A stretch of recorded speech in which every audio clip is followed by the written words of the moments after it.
Thank y'all for being here. It's a beautiful day, and here we are, and getting ready to go into the second week in November, man. So it's football time, and I think championships are won in November. So we're excited about this opportunity. Solid win versus UMass. Started slow, overcame some adversity. Excited about being 7-1. Finished our non-conference schedule up at 3-1, and thought we were rusty coming off an extended break, 2 games in 28 days. But we did play relatively clean, 0 fumbles, had 4 penalties on the day, which is a big improvement for what we were doing earlier in the season. Thought the keys to the win were special teams. We won the field position battle convincingly. Created a turnover in the special teams as well, and then the turnovers, we had 0 fumbles, and then we were able to get 14 points off their 2. Special teams going through each phase, thought we were solid all day. 40-yard net punt, we'll take that all day, at any point. 1 big punt return, 1 big kickoff return. Obviously a fumble recovery on the kickoff team, and then we had good operations. So real positive day special teams wise. Defensively, start off with the negatives. Thought we allowed too many big plays. First play of the game, explosive play. Can't let that happen again. I thought we blew assignments and played with some poor fundamentals and pass coverage. We got to get that cleaned up. And then we gave up a score there with our 2s late, which we wanted to get them in the game, and I think they've got to continue to improve, and those are guys we got to count on down the line. The positives is they average 1.6 yards per rush. If we can do that, we're going to have a success against everybody that we're going to play. We had 5 sacks. We had 7 tackles for the loss, and I thought we played with good energy. We played with really good energy. Again, I thought the game happened really fast for us early, and I think a lot of that has to do with the layoff. Offensively, negatives first. Didn't start either half off particularly well. Couple 3-and-outs because we had some mental mistakes, especially in that third quarter, and then we just had too many drops. I think we had either 4 or 5 drops in the game, which that's something that we have not done this year. That was a staple for us last year, and that's something we worked hard to improve on. So we've got to get that fixed again. The positives: we were 5.2 per rush. Thought we improved on third downs. We were 6-11 on potential drive-ending downs. 7 different guys scored, which is huge. 12 different guys caught passes. So good day overall. Scored 52 points. Players of the week for this week, and these are the ones we do in-house. The special teams player going away, highest production of anybody on special teams this week was Andre Flakes. Covered kicks. Recovered a fumble on the kickoff team. Great job on the kickoff return and on the punt return unit. So really a big day special teams wise for Andre Flakes. Defensively, our player of the week was Sam Levy. Sam, he played with tremendous energy. Did a good job in practice all week. Had 2 tackles for a loss, 1 sack. Had a couple quarterbacks hit as well. O-lineman of the week, Stephen Rousey, 90% graded out, had 0 MAs, which that's kind of been his Achilles heel. Was really physical, and he just played really well. I was excited about his progress. A guy that just got here over the summer, and he's done a great job for us. Offensive player of the week, this will catch you by surprise. Zach Weldon, he played hardest of anybody we had on offense. He had several key blocks at the point of attack, and he was physical, man. I really thought he set the tone. When we went in and we put our fullback in the game is really when we started establishing ourselves, and I thought he brought an attitude and a physicality to us that we needed at that point. And he's a guy that's played several snaps. And if I didn't say his name, y'all probably wouldn't even notice he was in. But he's done really good for us. Special teams player or scout team players of the week, special teams was T.J. Bell. Offensively, it was Jonathan Ortner, quarterback. Defensive scout team was Monte Bartow, who's done a really good job. He's going to be a good player, walked on here, true freshman. Our Nathan Harris Service Award, and this was a no-doubter after last week, and he got a lot of good pub for our program. Great kid is Brian Slater. And then our Corey McCullers Spirit Award for energy on the sidelines on game day was Jai Nunn Liddell. He did a tremendous job. So good win. Sets up the next one. And so obviously a big conference game here. And celebrating Veterans Day in the stadium on Saturday. We're going to have a big military turnout and look forward to really educating our guys this week about our country. We're going to vote tomorrow, and we spend a lot of time on that in the month of July, kind of educating them about that process, getting them registered to vote. So they'll hopefully most of our guys will do that tomorrow. Will show up at the polls, and then on we're really going to educate them about the role of our service people all week and what true service is. So looking forward to that. This is always a special game. We've got a couple surprises for them on Saturday, so they'll be excited about that. But it's playing Appalachian State, and a lot of respect for Coach Satterfield, his staff, their program, what they've done since they made the move to 1A, and they play extremely hard and physical. Offensively, I hit on them first is they want to run the football, and they do a great job of taking care of the ball. One of the top teams in turnover margin in the country. I think that's a sign of coaching. And you got two very good running backs. Cox is the all-league player that's been out, but he's been back the last couple of weeks. They've rushed for I think over 300 yards the last 2 weeks, and really starting to get it.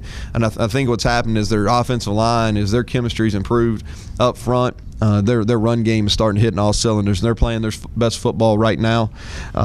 Their quarterback, Lamb, is a winner. He's a coach's son, and my man Dax is back there, and I hope all the accolades people pass around about the Lamb kid, they're saying about Dax. He's going to have to grow a little bit, but he's a winner and takes care of the ball, and he just finds a way, man. He's real accurate with the ball. Like watching him play. They've got a big play threat at wideout that they didn't have last year. And the Metters kid, he missed last year with an injury. He's made a ton of plays over the top. Really good ball skills, long guy. And like I said, I think their O-line is getting better each and every week.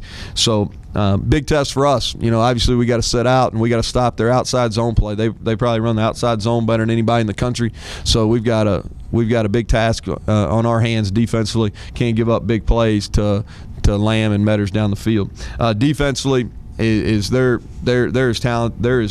They're playing as good as anybody in the country right now. If you look at it, near the top in the country in rushing defense, scoring defense, total defense. I think they got the best front seven in our league. These guys have played a ton of football. They're getting tackles for a loss. They're creating negative plays, whether it's tackles for a loss or sacks. And two linebackers that have played a lot of football, they do a good job setting the edge. And like I said, they run guys in, and there's not much fall off between the ones and the twos. Just a unit that I think is difficult to prepare for. If you look at what they've done over the last four football games, really impressive. Not very many people moving the ball, especially on the ground against those guys. So we're going to have our work cut out for us without a doubt. Special teams sound. Their kicker and punter does a nice job. They're good in all their operations. So they're a good football team, and to no surprise to myself, I thought they were from top to bottom all the way through the season were the best team in our league last year. They followed that up this year. I think they've continued to get better as the season's progressed. But I think Saturday's a great opportunity for our community. It's a great opportunity for our campus. It's a great opportunity for our football program to be showcased, and we want to honor the veterans. We also need to have a big crowd in our stadium. I think that's something that we need not only the people here in Pike County, we need our alumni to turn out. We need to push to sell out this stadium, which I don't think we've ever done. And we're not going to host a game between two better football teams for a long time. Arkansas State comes in here on Thursday, and they're very good too. So we've got back-to-back home games with talented teams.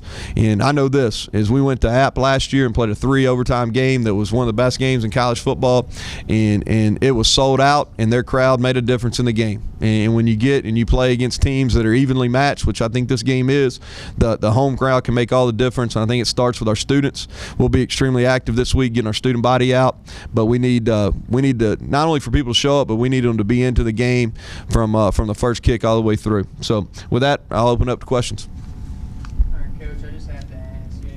It's on the season, you're 7-1, 4-0. Your only loss, it's a very good Crimson team. What's the mindset? One, is it a lack of respect? The past couple of weeks, you've been so close cracking that top 25. Do you feel like a win over App State this week is going to put you in that discussion and get you in that top 25 and really put you at the top on that aspect? Well, I think it's like I said after the game. I think the rankings are a byproduct of winning, and 7-1.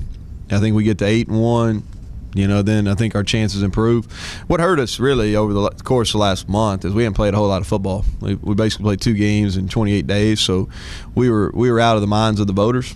And so we've got to get back and establish ourselves. We got an opportunity this Saturday against a football team that really had Tennessee on the ropes in the opening weekend. So I think the college football world is very familiar with App and understand what they're about. They've played on national TV, I want to say 3 times already this season. So it's a good opportunity. Like I said, we don't spend a whole lot of time talking about it. It's I really believe if we continue to win, then that ranking will happen.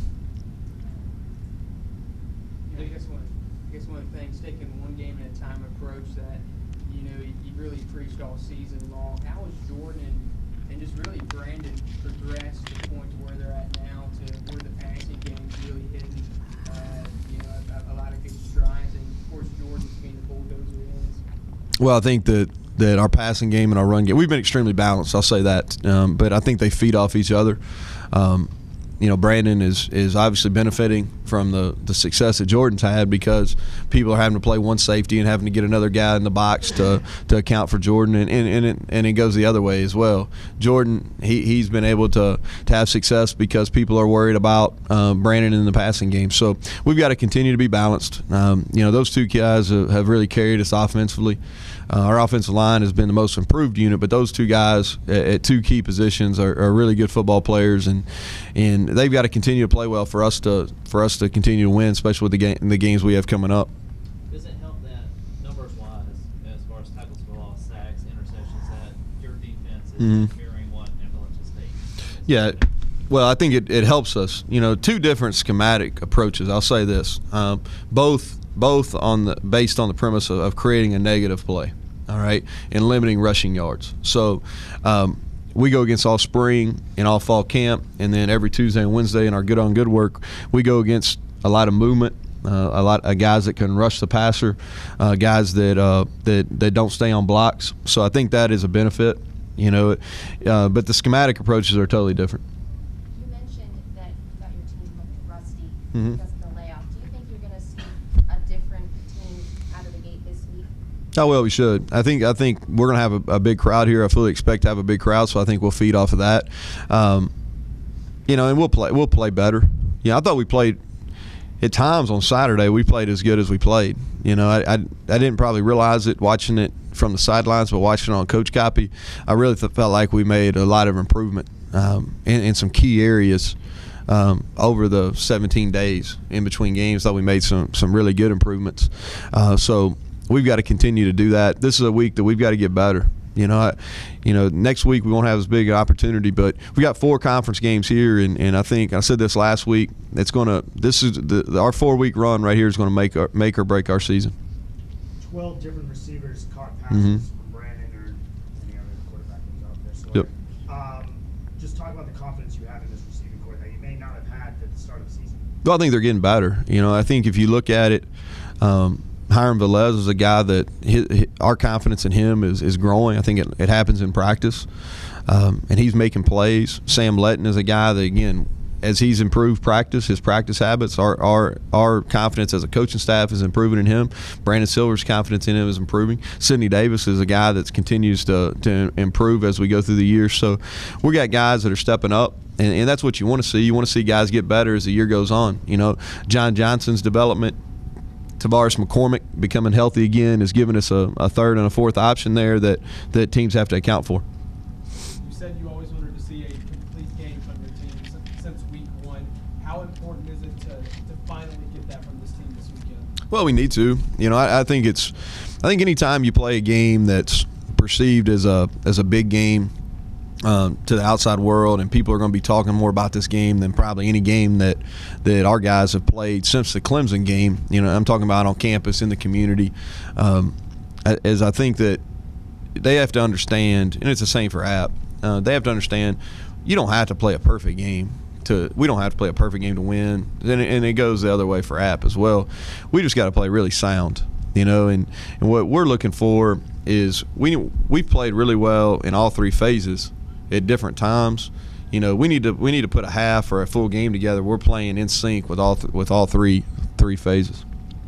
The talk for this whole game is going to be y'all's defense, their defense. Mm-hmm. What does the offense have to do just to kind of get some momentum going to kind of push this defense, get them on the ropes?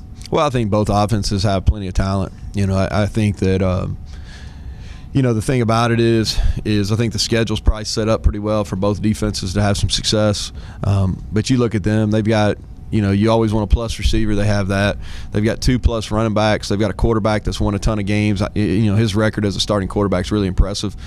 They're good up front, so they're going to be able to move the ball some. They're going to be able to score points. We've got to be able to do the same. We feel like we have two plus players in Jordan and Brandon and a couple of wideouts that are getting there. So I think both offenses will probably feed off that. Well, where most of the discussion is about the defensive teams, and rightfully so. Both our defense and their defense are near the top of the national statistics. So it should be a lot about that.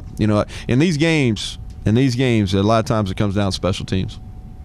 Brandon was talking about how during fall camp he was getting sacked almost every single play, and now all of a sudden he's only been sacked twice. Has the O-line really been the Well, first of all, he doesn't really know, to be honest with you, because that's not the truth. But what were you gonna say? Has the O-line been the difference? Yeah, our O-line's vastly improved, without question. It's Did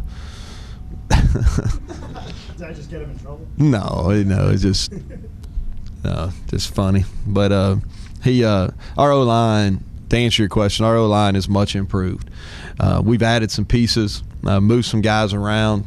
It took us all spring. We were not very good up front during the spring. Now, that's probably accurate. Our defensive line dominated us, and we really didn't even get our defensive line ready to play because we played so poorly offensive line-wise in the spring.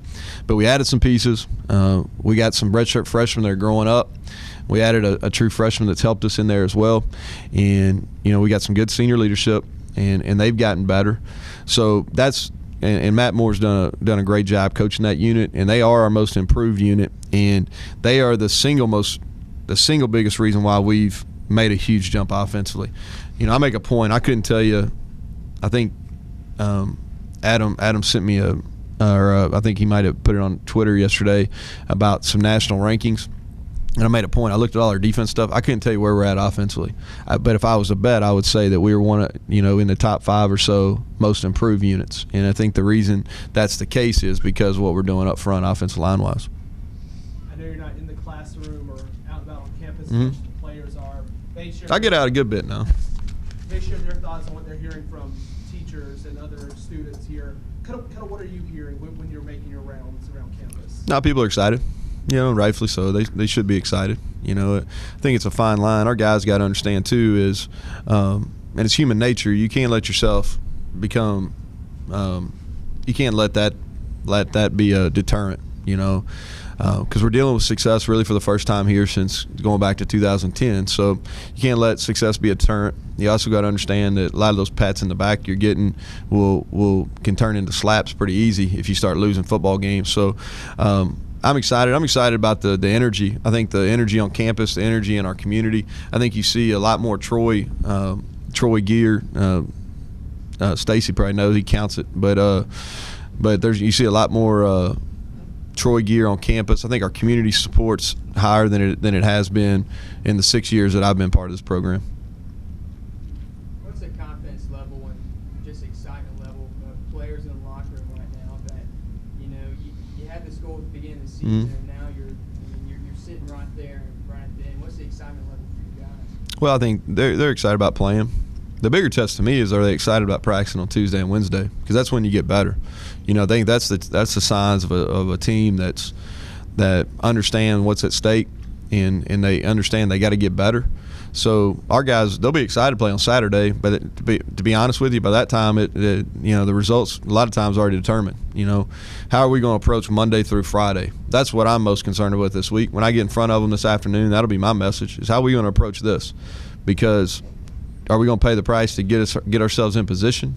Because if we don't, then it's not going to matter. They're going to come in here and handle us. So we've got to continue to make some strides this week.